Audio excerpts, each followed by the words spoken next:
क्या आपको पता है लद्दाख में एक ऐसा गांव है जहां यूरोपियन गर्ल्स इम्प्रेग्नेंट होने आती हैं। लद्दाख में कई बिजार परंपराएं एग्जिस्ट करती हैं, जैसे एक औरत का मल्टीपल मैंस के साथ शादी करना या डेड बॉडी को चील कौवों से खिलवाना। ओवर टूरिज्म की वजह से लद्दाख का एनवायरनमेंट तेजी से डिस्ट्रॉय हो रहा है और अगर ऐसा ही चलता रहा तो आने वाले 10 से 15 सालों में यहाँ पानी की सख्त कमी हो जाएगी और ये एक डेड जोन बन जाएगा। सो हेलो दोस्तों, आज हम लद्दाख को अच्छे से जानेंगे, यहाँ चल रही प्रॉब्लम्स और एक्सपोज करेंगे सोशल मीडिया पर चल रहे फेक क्लेम्स को। ज़मीन से 11,000 फीट ऊपर बसी एक दुनिया जहाँ ना शोर है ना भीड़। ये है Ladakh, a trans Himalayan region, जहाँ बारिश ना के बराबर आती है, जिसकी वजह से यहाँ का एनवायरनमेंट ड्राई और बेहद कोल्ड है। नो ग्रीनरी, केवल सूखी ठंड।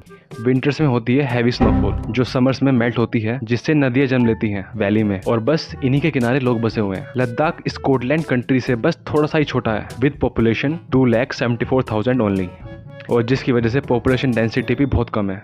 पर किलोमीटर स्क्वायर एरिया में केवल 4 से 5 लोग ही रहते हैं। और अगर मैं आपको थोड़ा कॉन्टेक्स्ट दूं तो दिल्ली में पर किलोमीटर स्क्वायर एरिया में 11,320 लोग रहते हैं। लेकिन हम क्यों जान रहे हैं इन लद्दाख के बंजर पहाड़ों को? क्या देते हैं हमें ये? क्या इंपॉर्टेंस है लद्दाख की फॉर रेस्ट ऑफ इंडिया? और यहाँ टूरिस्ट क्यों टूट के पड़ते हैं? एक्चुअली इन सबका आंसर बहुत सिंपल है। लद्दाख बेहद स्ट्रेटेजिक लोकेशन है क्योंकि ईस्ट में इसकी बाउंड्री अक्साई चीन से लगती है, जो कि एक डिस्प्यूटेड एरिया है चाइना के साथ, और वेस्ट में इसकी बाउंड्री जम्मू एंड कश्मीर से लगती है, जो कि अगेन एक डिस्प्यूटेड एरिया है विद पाकिस्तान।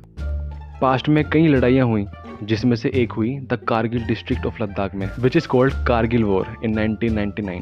जी हाँ, लद्दाख में टोटल 2 डिस्ट्रिक्ट हैं, कारगिल इन west and Leh in east, which is second largest district in India. और ठीक साउथ में पड़ते हैं अपने ग्रेट हिमालयाज, और नॉर्थ में है सियाचिन ग्लेशियर। ये इंपॉर्टेंट इसलिए भी है क्योंकि ये mountain ranges rest of India के लिए सेंट्रल एशिया से आती बर्फीली हवाओं को ब्लॉक कर देते हैं, वरना नॉर्थ इंडिया में बहुत ज़्यादा ठंड पड़ती। और हाँ, लद्दाख सोर्स है ऑफ रेयर मिनरल्स, और टूरिस्ट यहाँ टूट के इसलिए पड़ते हैं क्योंकि ये जगह बाकी इंडिया से काफ़ी अलग है। It's feel like you are on another planet, इसीलिए इसे चांद की धरती भी कहा जाता है। और टूरिस्ट अपनी ट्रिप को और ज़्यादा एडवेंचरस बनाने के लिए फ्लाइट से ना आकर बाइकों और गाड़ियों से यहाँ की ब्यूटी को एंजॉय करते हैं। एक तरीके से मर्दों की घूमने की जगह, क्योंकि रोड से आने में बहुत ज़्यादा स्ट्रगल करना पड़ता है, जैसे हाई ऑल्टीट्यूड पासिस पर लो ऑक्सीजन, टूटी फूटी सड़कें, और टेम्परेचर -30 डिग्री सेल्सियस तक चला जाता है। और हमें लद्दाख को एजुकेशन पर्पस से भी जानना चाहिए, क्योंकि लद्दाख की हिस्ट्री, ज्योग्राफी, पॉलिटी बहुत इंपॉर्टेंट है कॉम्पिटिटिव एग्जाम्स के लिए। लेकिन ये सब स्टार्ट कहाँ से हुआ? तो आइए जानते हैं द ओरिजिन ऑफ लद्दाख। तो बात करते हैं एकदम स्टार्टिंग से, 500 मिलियन साल पहले, पैलियोजोइक एरा से, जब लद्दाख की जगह पर समुद्र था, द टेथिस सी।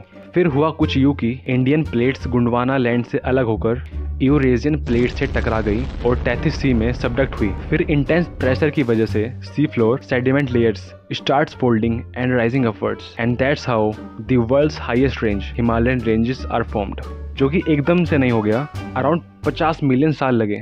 सबसे पहले ट्रांस हिमालयाज बने, यानी कि लद्दाख रेंजेस, जिसमें सेडिमेंट का कंसंट्रेशन सबसे ज्यादा है, इसलिए आप नोटिस करोगे कि काराकोरम रेंज के माउंटेन्स ब्लैकिश हैं। फिर बने great Himalayas, which have the most famous and highest mountain, the mount Everest.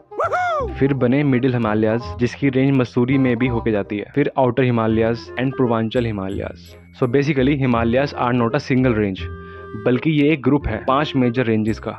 Ladakh के ट्रांस हिमालयाज का मेजर पार्ट तिब्बत में मौजूद है। इंडिया में कुछ ही हिस्सा है, लेकिन जितना है खूबसूरत है और आपकी हालत टाइट करने के लिए काफ़ी है। और हमारा लद्दाख सिचुएटेड है between the periphery of trans and great Himalayas, जिसके पास है काराकोरम, लद्दाख, जांस्कार, कैलाश रेंजेस। और इसीलिए आपको लद्दाख में ट्रैवल करने के लिए इन रेंजेस को पार करना पड़ता है थ्रू पासेस। बेसिकली ये एक पूरी रेंज का सबसे छोटा और कम चढ़ाई वाला रास्ता होता है बिटवीन दी माउंटेन्स, जिससे आप पूरी रेंज के उस पार जाते हो।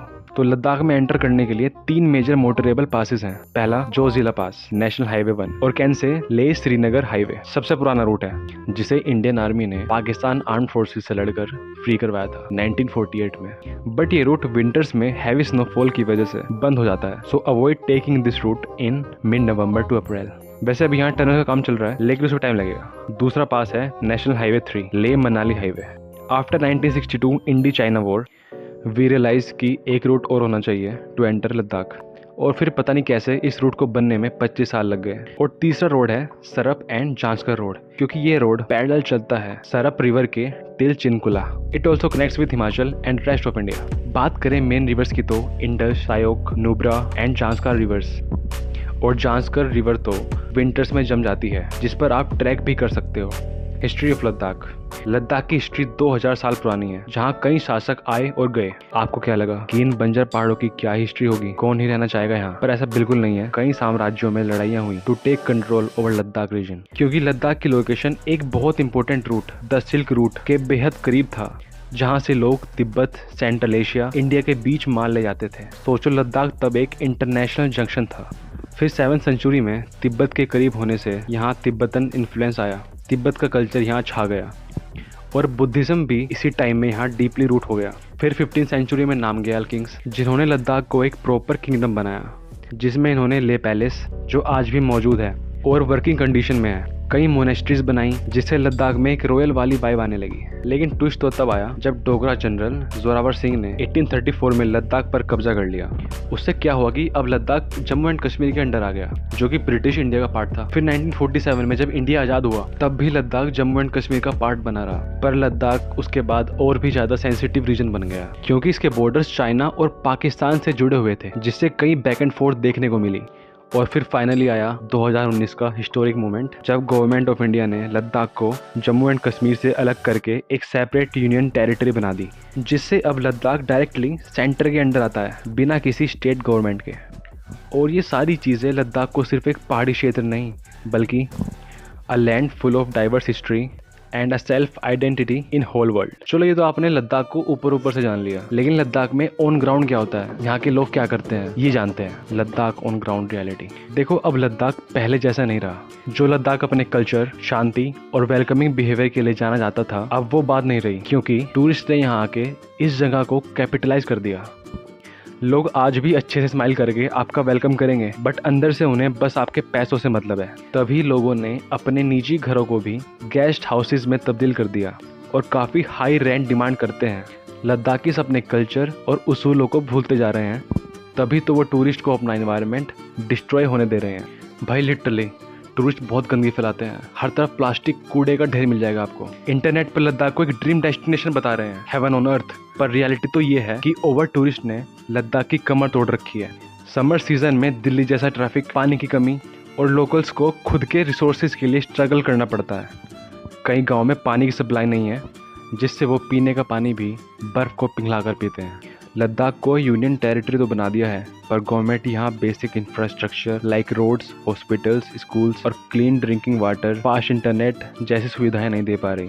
ऊपर से टूरिस्ट तो अपना स्पिरिचुअल एक्सपीरियंस ले जाते हैं, लेकिन अपने पीछे टूटी सड़कें, प्लास्टिक बोतल्स और लोकल कल्चर की ऐसी तैसी कर जाते हैं। टूरिस्ट यहाँ आते डिस्कवरी के लिए हैं, पर डिस्ट्रक्शन और एक्सप्लॉयटेशन ज़्यादा कर जाते हैं। कल्चर की बात करें तो बहुत यूनिक है, जो आपको इनके फेस्टिवल्स में देखने को मिल जाएगा, जिसमें ये अपनी ट्रेडिशनल ड्रेसेस को पहन के सारे लोग एक जगह इकट्ठे होकर साथ में सेलिब्रेट करते हैं, जिसमें कई सारी एक्टिविटीज इंक्लूड होती हैं, नाच गाना, मुखौटा डांस, पोलो, तीरंदाजी और भी बहुत कुछ। लेकिन लद्दाख काफ़ी टाइम से आइसोलेटेड सा रहा है बाकी दुनिया से, जिसकी वजह से यहाँ आज भी ऐसे रिचुअल्स करे जाते हैं जो आपको हैरान कर देंगे। जैसे कुछ रिमोट एरियाज में अब भी स्काई बरियल होती है, जिसमें डेड बॉडी को काटकर वल्चर्स को खिलाया जाता है। और हाँ, पॉलीएंड्री, जिसमें एक औरत कई भाइयों के साथ शादी करती है। बट इसके पीछे तो इनका एक लॉजिकल रीजन है। ये मानते हैं कि जितनी कम बहुएं होंगी, उतना ही कम जमीन का बंटवारा होगा। It's a strategy. चलो, अब एक मसालेदार अफवाह को एड्रेस करते हैं, जो कि है रेड आर्यन बेबीज की। तुमने इंटरनेट पर अक्सर सुना होगा कि यूरोपियन गर्ल्स लद्दाख में आती हैं to get pregnant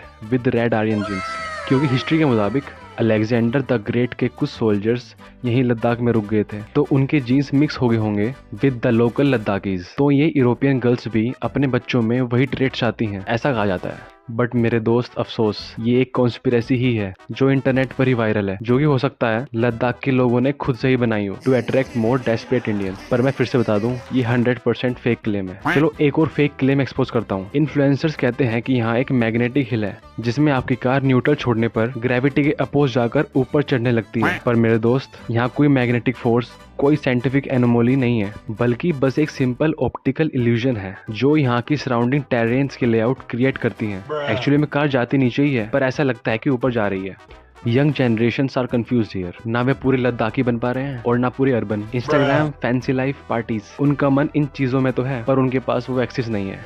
and result migration, गांव खाली हो रहे हैं, स्कूल्स बंद हो जा रहे हैं और असली कल्चर धीरे धीरे एक्सटिंक्ट होता जा रहा है। और एक चीज जिसका जिक्र बहुत कम होता है, ये जगह टूरिस्ट स्पॉट कम एक मिलिट्री जोन ज्यादा है। हर दूसरे दिन आर्मी के ट्रक्स दिखेंगे। लोकल्स इसके बारे में ज्यादा बात नहीं करते पर उन्हें पता है कि उनके घर और जमीनें खतरे में हैं। लद्दाख किस दिशा में जा रहा है? Big problems Ladakh will face in future. Number 1, water crisis and melting glaciers. भाई ग्लेशियर्स लिटरली गायब होते जा रहे हैं due to climate change. Number 2, declining local population. Young Ladakhi cities में माइग्रेट कर रहे हैं बेहतर जॉब, स्कूल और हेल्थ केयर के लिए। Number 3, mindset shift from preservation to profit. कई लोकल सब सस्टेनेबल लिविंग छोड़कर टूरिज्म मनी पर फोकस कर रहे हैं। Number 4, uncontrolled tourism and environmental damage. हर साल भारी मात्रा में टूरिस्ट आते हैं पर उनके लिए कोई वेस्ट, ट्रैफिक या इंफ्रास्ट्रक्चर प्लान नहीं है। हालांकि फेमस पर्सनैलिटीज जैसे सोनम वांगचुक ने भी इन सब के अगेंस्ट प्रोटेस्ट किया पर गवर्नमेंट ने कुछ नहीं करा। और अगर ऐसा ही चलता रहा तो लद्दाख एक दिन रेड जोन बन जाएगा। खैर, दिक्कतें कई हैं पर लद्दाख में होने के अपने बेनिफिट्स भी हैं। So let's discuss advantages for being in Ladakh. अब देखो, लद्दाख सी लेवल से बहुत हाई होने की वजह से इसमें बहुत दिक्कतें आती हैं पर इसके कुछ फायदे भी हैं। जैसे तुम आसमान में सितारों को बहुत क्लियरली देख पाओगे, जो कि इंडिया जैसी पोल्यूटेड कंट्री में तो बहुत रेयर बात है। वैसे ऑल ओवर लद्दाख ही बहुत खूबसूरत है, किसी भी कोने में जाओगे वहाँ एक अलग लैंडस्केप पाओगे। बट कुछ बहुत फेमस प्लेसेस हैं जो कि गो टू डेस्टिनेशंस है इन लद्दाख, जैसे पैंगोंग लेक, वही 3 इडियट्स वाली। ये लेक दिन के हिसाब से रंग बदलती है, ब्लू, ग्रीन, पर्पल। टसाओ मोरी मोरी और यारप टसाओ जैसी अनटच लेक सिर्फ लद्दाख में मिलती हैं। वैसे एक ज्ञान की बात बताऊं तो पैंगोंग लेक बहुत बड़ी है पर उसका 1/3 हिस्सा ही इंडिया में है, बाकी का तिब्बत रीजन ऑफ चाइना में है। फिर मोनेस्ट्रीज जैसे थिस्की, हेमिस, डिस्किट आपको अंदर से शांत कर देंगी, फिर चाहे आप रिलीजियस हो या ना हो। लद्दाख अपने आप में ही एक टेम्पल है बुद्धिज्म का। एडवेंचर्स के लिए लद्दाख में कोई कमी नहीं है। World's highest motorable road Umlingla पर एक बार राइड कर लिया तो पूरी जिंदगी इसके किस्से बताते फिरोगे। चंद्रा ट्रैक, जहां आप लिटरली एक फ्रोजन रिवर पर चलते हो। दैन नुब्रा वैली, जहां सैंड ड्यून्स और बर्फीले पहाड़ दोनों एक ही जगह है। यहाँ टूरिस्ट का सॉर्टेड रहता है। सुबह ग्लेशियर ट्रैक, दोपहर में रिवर राफ्टिंग और शाम को स्टार गेजिंग, जिसमें पूरा मिल्की वे अपने ऊपर दिखाई देता है। बात करें खाने की तो इट्स डिफरेंट बट डिलीशियस। थुपका यानी कि noodle soup, non veg momos, skyu, tingmo, butter tea, और यहाँ खाना बिल्कुल भी तीखा नहीं होता। एक और जरूरी बात लद्दाख के बारे में है कि यहाँ कई सारी इंपॉर्टेंट आर्कियोलॉजी साइट्स हैं, जैसे ruins of ancient city of बेस्को। अब बात करते हैं अपनी वीडियो के सबसे इंपॉर्टेंट सेगमेंट की, डोंट डूज इन लद्दाख। अगर आपका भी मन लद्दाख जाने का कर रहा है तो 10 बातें जान लो जाने से पहले, जो आपको लद्दाख में बिल्कुल ध्यान रखनी चाहिए, वरना किसी न किसी मुसीबत में पड़ जाओगे और अपना पूरा एक्सपीरियंस खराब करके आओगे। Number 1, inner line permit. जाने से पहले अपना इनर लाइन परमिट जरूर बनवा लेना, वरना कई जगह आपको एंट्री नहीं मिलेगी, जैसे Pangong, Nubra valley etcetera. Number 2, don't click photos near military. देखो, Ladakh equal to sensitive border zone, तो photography is strictly ban near army camps, bridges, check post. अगर पकड़े गए तो फोन कैमरा सीज हो सकता है या सीरियस इंटेरोगेशन फेस करनी पड़ सकती है। Number 3, don't ignore acute mountain sickness. Ladakh 11,000 plus high है तो हेडेक, नोजिया, सांस फूलना नॉर्मल बात है। तो अगर आपको कोई सांस की प्रॉब्लम है तो यहाँ मत जाना। ऑक्सीजन सिलेंडर्स भी आपका ज़्यादा साथ नहीं दे पाएंगे, और अगर आप एकदम फिट हो तब भी एकदम से हाई ऑल्टीट्यूड पर जाने की मत सोचना। पहले 24 से 48 घंटे तक रेस्ट करना, ज़्यादा हीरो बनने की कोशिश मत करना। Number 4, don't waste water. Ladakh में पानी की कमी है, यहाँ तक कि लोकल्स स्नो को मेल्ट करके अपना काम चलाते हैं, तो don't take long showers. Number 5, don't camp illegally near lakes. तुम कहीं भी टेंट नहीं लगा सकते, खासकर पैंगोंग, टसाओ मोरी मोरी, हानले जैसी जगह पर तो बिल्कुल नहीं, अदरवाइज मोटा फाइन लग सकता है या सीधा arrest. Number 6, don't drive without knowing the terrain. Ladakh की सड़कें ओवरलोड एसयूवीज के लिए नहीं बनी, जिसमें 8 लोग प्लस उनके 10 से 12 बैग्स होते हैं, क्योंकि ज्यादा वेट की वजह से गाड़ी या बाइक का कंट्रोल लूज होता है और एक टायर स्लिप आपको सीधा खाई में ले जाएगा। ये कोई रोजमर्रा की तुम्हारे शहर की सड़क नहीं है बच्चे, so drive slow and full concentration, नजारों में बिल्कुल मत खो जाना। नंबर 7, डोंट बी लाउड और ड्रंक इन विलेजेस। देखो, अपनी गो की एनर्जी घर छोड़ के आना। यहाँ रैंडमली लाउड स्पीकर्स, बूज लेकर पार्टी वाइब करने की मत सोचना, क्योंकि यहाँ के गांव बहुत शांत, स्पिरिचुअल और सैक्रेड हैं। तो ऐसा करना इनके कल्चर को डिसरिस्पेक्ट करना होगा। इनकी खामोशी का गलत फायदा मत उठाना। और अगर बहुत मन है पार्टी करने का तो किसी एकांत जगह में जाके करो, जहां दूसरों को डिस्टर्ब ना हो। नंबर 8, डोंट रोमांटिसाइज पॉवर्टी और एक्सप्लॉइट देम। प्लीज यहाँ रील्स और व्लॉग्स के चक्कर में गरीब के बच्चों को रिकॉर्ड मत कर देना, क्योंकि अब लोकल समझ गए हैं कि साला अभी ये हमारे बच्चों को दिखाकर व्यूज खींचेगा, और अगर ऐसा करते पकड़े गए तो पुलिस तो छोड़ो, वहीं के लोकल्स आपको कॉल आउट कर सकते हैं। Number 9, avoid overrated bike rental shops. Main market का मतलब है high price and poor quality bikes. क्या तो फोर्ट रोड पर जाओ, या सबसे अच्छा है लोकल्स की सलाह लो, for trusted rental shops. Number 10, always carry extra petrol in Nubra, Tso, Moriri, क्योंकि इस एरिया में फ्यूल पंप्स बहुत लिमिटेड हैं। Number 11, pack smart. Bulk jackets के बजाय लेयरिंग विल बी बेस्ट, क्योंकि मॉर्निंग में फ्रीजिंग, आफ्टरनून में गर्मी और शाम को स्नो स्टॉर्म, इसलिए कैरी थर्मल्स, फ्लीस और विंड प्रूफ जैकेट्स। और हाई ऑल्टीट्यूड के कारण दोपहर में सन आपका चेहरा भून सकता है, इसीलिए carry scarf, sunglasses, lip balm and sunscreen, वो भी 50++ SPF वाली। तो बस दैट्स इट। मैंने पूरी कोशिश करी आपको लद्दाख के बारे में हर इंपॉर्टेंट चीज बताने की, जिसे आप एजुकेशन पर्पज से लो या ट्रैवल गाइड की तरह, डिपेंड्स ऑन यू। लद्दाख को नॉर्मल हिल स्टेशन जैसा मत समझना। You have to be prepared physically and mentally both to get the true experience of Ladakh. Bye, see you in the next one.